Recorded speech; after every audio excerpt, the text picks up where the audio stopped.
You just don't like them because you're the one black guy that he hired on the committee doesn't make him a civil rights leader. From a guy who exploits and sensationalizes everything. Are you talking to me? Yes. You're lucky that you're my friend. I'd knock you out right now.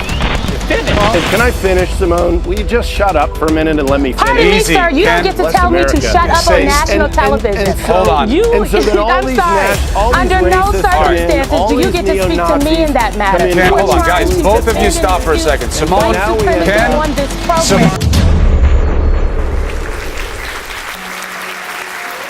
Good evening. If you're here tonight, you're likely to be concerned about the general state of affairs in our country. You may be trying to figure out what exactly is going on and what it means to you. Or you may be looking for something to do, a way of easing that stress and tension that you feel sitting in front of your TV when you witness scenes similar to the ones you just saw.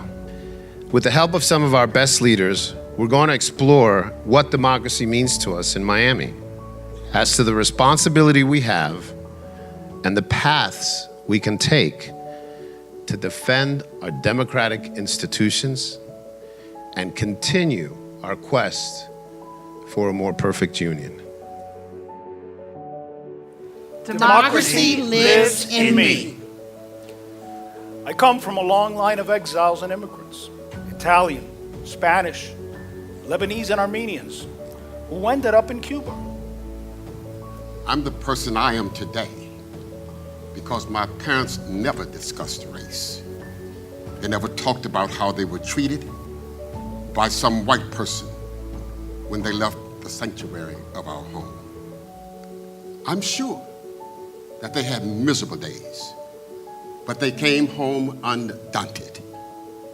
They believed the history of Black America was the history of America itself, adapting, advancing, even if it needed a strong push.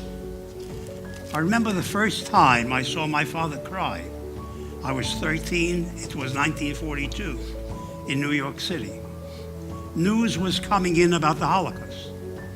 The meeting was so crowded, my father said, "They're talking about our family. The Jewish people are being destroyed." I told him, "Papa, don't worry. When I grow up, I'll become a rabbi and take their place." I kept my promise. Proximity makes a difference. My schools were mostly Black. I didn't have white friends growing up. I didn't experience racism until I went to the University of Florida in Gainesville. It was a tense place. I met people who had never known Black people. A lot of people didn't know who Haitians were. They saw me as African American. When a coworker complained about immigrants taking our jobs, I said, "My parents were immigrants. Is that how you feel about me?" I believe in social programs. My father died when I was 10, my mother when I was 14. The government helped me get an education. When I was in college, I was on food stamps. If you don't know anyone who's been on food stamps, or you don't know any Black people and any white people, you have to enlarge your circle. We had to find ways that they could stand with us. We had to be creative in framing a fight that's about all of us, that we all benefit when we treat each other with dignity and respect. People on both sides of the aisles aren't enraged 24/7. That's dangerous. My dad is from Cusco, Peru. His migration story started with an earthquake when he was 7. My mother's from Argentina. Her father was killed in a tragic accident when she was just 2. Her mother left her behind in Argentina to come to the US and work as a nanny. I grew up understanding that, like butterflies and birds, people have always migrated for love, for opportunity, for shelter, for freedom. I believe in authentic, participatory democracy, and I'm worried that our democracy is in danger. My father used to say, "I don't fear debating a communist.